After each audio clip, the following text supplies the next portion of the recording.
Today we are going to explain foreign movie What Every French Woman Want। दोस्तों इस movie में आप देखेंगे कैसे एक लड़का आपदा को अवसर में बदल देता है और घर की सारी मेट्स को प्रेग्नेंट कर देता है। दोस्तों मूवी की शुरुआत में एक लड़का दिखाई देता है जिसका नाम रोजर है। रोजर हॉस्टल से अपने घर वापस आ रहा है। रोजर को लेने के लिए एक सुंदर सी आंटी आई है जिनका नाम लपीते है। रोजर लपीते के बगल में आकर बैठता है और उसकी नज़र लपीते की ब्रेस्ट पर पड़ती है। वो भी उसे ब्रेस्ट देखते हुए देख लेती हैं और हल्की सी स्माइल कर देती हैं। अब रोजर अपने घर पहुंच गया है। वहाँ सारे घर वाले घर के बाहर उसका इंतजार कर रहे हैं। अब रोजर अपनी मदर के सामने आता है तो उनकी नज़र रोजर की पैंट पर पड़ती है। जैसा कि हमें पता है मैडम लपीते के चक्कर में रोजर की पैंट गंदी हो गई है। तभी रोजर की आंटी कहती हैं कि इस उम्र में तो ये सब होता रहता है। अब रोजर अपनी बहन बार्था के साथ जंगल में दिखाई देता है। वहाँ उसे मैडम लपीते मिलती हैं और दोनों आपस में बात करने लगते हैं। थोड़ी देर बाद लपीते स्कर्ट उठाकर खड़े खड़े टॉयलेट करने लगती है।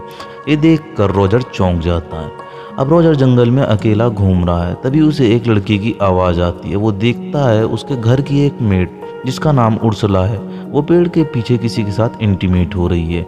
रोजर फिर चौंक जाता है। अब रोजर घर में सबके साथ खाना खाता हुआ दिखाई देता है। तभी उसकी बहन बार्था कहती है आज मैं रोजर के रूम में सोऊंगी, लेकिन उनकी मदर मना कर देती है। रात में जब रोजर अपने रूम में होता है तब उसे कुछ कप्स की आवाज़ आती है। जब वो बाहर निकल के देखता है तो उसे एक मेड रूम के डोर पर झुकी हुई दिखाई देती है और पीछे से कोई उसके साथ इंटीमेट हो रहा है। थोड़ी देर बाद वो मेड वहाँ से चली जाती है, लेकिन रोजर उस आदमी को नहीं देख पाता जो कमरे के अंदर से उसके साथ इंटीमेट हो रहा था। अगले दिन रोजर और बार्था जंगल में दोबारा जाते हैं और एक पेड़ पर चढ़ जाते हैं। वहाँ वो घर की मेट्स का इंतजार कर रहे हैं। थोड़ी देर बाद मेट्स वहाँ आती हैं और नदी के किनारे बैठ जाती हैं। कुछ देर बाद वहाँ घर के नौकर भी आते हैं और वो उन सारी मेट्स के सामने टॉयलेट करने लगते हैं। तभी उनमें से एक मेट अपनी स्कर्ट उठाती है और उनको अपने हिप्स दिखा देती है। ये सब देखकर रोजर और बार्था चौंक जाते हैं। रोजर सोचता है यहाँ तो सभी आदमी एक दूसरे से लगे हुए हैं। अगले सीन में रोजर ऊपर काम कर रही एक मेट की स्कर्ट में झांक रहा होता है और ऐसा करते हुए उसे एक नौकर देख लेता है।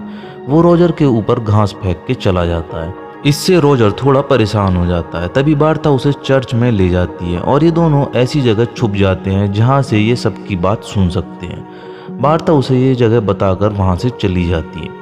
रोजर इंतजार करता है। थोड़ी देर बाद वहाँ रोजर की आंटी आती हैं और वो कन्फेशन करती हैं कि कुछ दिन से मैं खुद को अपने भतीजे रोजर के साथ इंटीमेट होता हुआ इमेजिन कर रही हूँ। ये बात सुनकर रोजर बहुत एक्साइटेड हो जाता है और वहाँ से मॉन्क के पास गिर जाता है। मॉन्क उसे घर ले जाता है और रोजर की मदर से सारी बात बता देता है। रोजर की मदर उसकी आंटी से उसे पिटवाती हैं। ये देखकर सब बहुत खुश होते हैं, लेकिन घर की एक मेट उर्सुला और रोजर की बहन बार्था दोनों को ये बहुत बुरा लगता है। रात में रोजर अपने रूम में लेटा है। उसे ये सोचकर बहुत गुस्सा आता है कि यहाँ सभी तो एक दूसरे से लगे हुए हैं, लेकिन मार हर बार मेरी ही पड़ती है। तभी रोजर को कप्स की आवाज़ आती है। वो देखता है कि डोर के पीछे से कोई मेट के साथ इंटीमेट हो रहा है। इस बार फ्रैंक भी वहाँ ये सब देख रहा होता है। रोजर भी फ्रैंक को देख लेता है। रोजर को देखकर वो अचानक भाग जाता है। तभी वहाँ उर्सुला आती है। वो रोजर से पूछती है अगर तुम्हारे हिप्स में ज़्यादा दर्द हो रहा हो तो मैं तुम्हारे मालिश कर दूंगी। रोजर उससे पूछता है यह हेलेना रोज रात में कप्स लेकर आती है और रूम के अंदर से कोई उसके साथ इंटीमेट होता है। उर्सुला कहती है बहुत बड़ा सीक्रेट है, तुम इसके चक्कर में मत पड़ो। रोजर सोचता है ये सब फ्रैंक भी देख रहा था, हो सकता है उसे कुछ पता हो। रोजर फ्रैंक के पास चला जाता है। वो दूरबीन से कुछ देख रहा होता है। फ्रैंक रोजर को देखकर वहाँ से भाग जाता है। फिर रोजर दूरबीन से देखता है तो उसे दो लोग आपस में इंटीमेट होते हुए दिखाई देते हैं। इसके बाद रोजर को वहाँ एक बुक मिलती है जिसमें अंतर्वासना की कहानियाँ लिखी हैं। रोजर वो बुक उठाकर चुपचाप अपने रूम में जा रहा होता है। तभी उसे अपनी मदर के रूम से कुछ आवाज़ आती है। एक्चुअली में उसके पेरेंट्स आपस में इंटीमेट हो रहे होते हैं। रोजर वहाँ खड़े होकर आवाज़ सुनने लगता है। ऐसा करते हुए उसे उसकी सिस्टर का फियोंसे है। वो रोजर से कहता है मैं तुम्हारी सारी बात सबको बता दूंगा। रोजर कहता है प्लीज़ किसी से मत बताना, तुम जो कहोगे वो मैं करूँगा। फिर वो रोजर से अपनी गाड़ी धुलवा लेता है।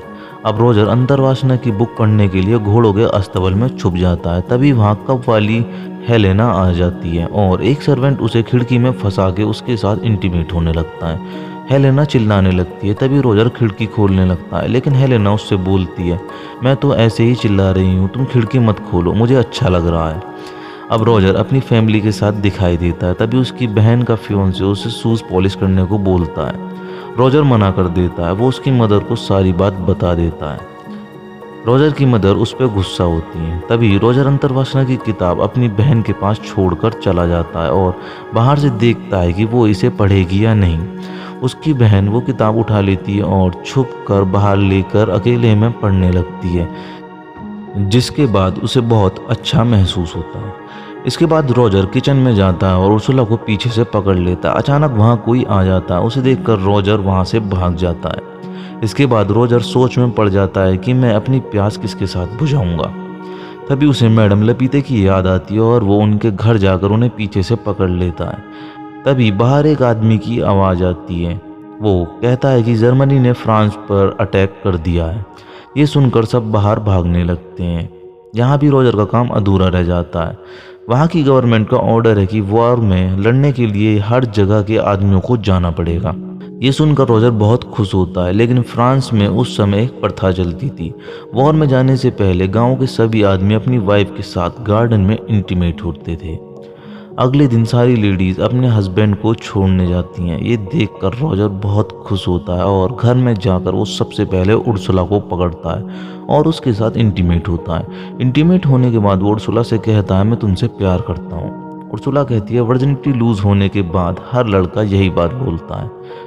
उर्सुला के साथ इंटीमेट होने के बाद रोजर बहुत खुश दिखाई देता है।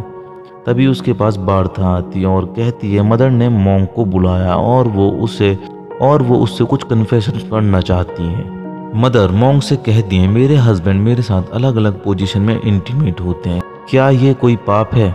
मॉन्क कहता है, इसमें कोई पाप नहीं है, तुम किसी भी तरह इंटीमेट हो सकते हो। अब घर की सैफ नदी किनारे बैठी हुई है। तभी रोजर पानी से आता है और उसके साथ इंटीमेट होने लगता है। इसके बाद रोजर के फादर घर पर आते हैं। क्योंकि वो एक कर्नल है, इसलिए वो घर पर आते जाते रहते हैं। रात में रोजर को उसकी आंटी और सैफ उसके पेरेंट्स के रूम के बाहर खड़े दिखाई देते हैं। उसके पेरेंट्स इंटीमेट हो रहे हैं और ये सब बाहर खड़े होकर उनकी आवाज़ सुन रहे हैं। जैसे ही अंदर से आवाज़ आनी बंद होती है, तीनों अपने अपने रूम में चले जाते हैं। रोजर अपनी आंटी के रूम में जाता है और उनसे पूछता है, अब तक तुम वर्जिन कैसे रह सकती हो? अब तो मैं भी वर्जिन नहीं रहा। बाद में ये दोनों आपस में इंटीमेट होते हैं।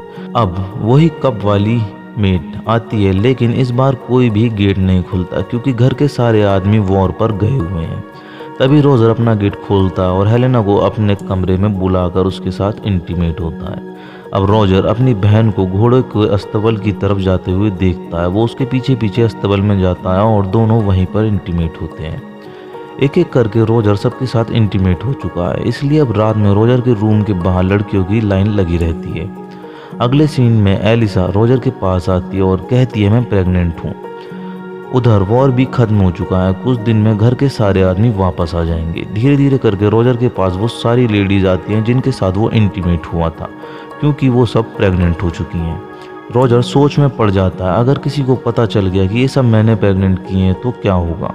सबसे पहले रोजर एलिसा के पास जाता है और उससे कहता है कि तुम सबके सामने अपने फियोंसे के साथ सेड्यूस हो, जिससे सबको लगेगा कि ये बच्चा उसी का है।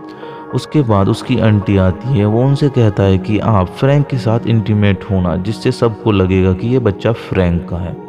इधर उर्सुला गांव के एक आदमी से शादी कर लेती है। इस तरह रोजर की सारी परेशानियों का समाधान हो जाता है। इसके बाद लास्ट में रोजर कप वाली मेट हेलेना के साथ इंटीमेट होता है। कुछ महीनों बाद ये सब प्रेग्नेंट दिखने लगती हैं और सब नदी किनारे एक साथ दिखाई देती हैं और डिसाइड करती हैं कि हम अपने बच्चे का नाम रोजर रखेंगे। अब रोजर अपने हॉस्टल वापस जाने वाला है। तभी कप वाली हेलेना उसके पास आती है। रोजर कहता है, अब तुम्हारे लिए भी हस्बैंड ढूंढना पड़ेगा। हेलेना कहती है, उसकी कोई ज़रूरत नहीं है, मुझे तो कोई भी कमरे में खींच लेता है, मैं तो ये बच्चा किसी का भी बता दूंगी।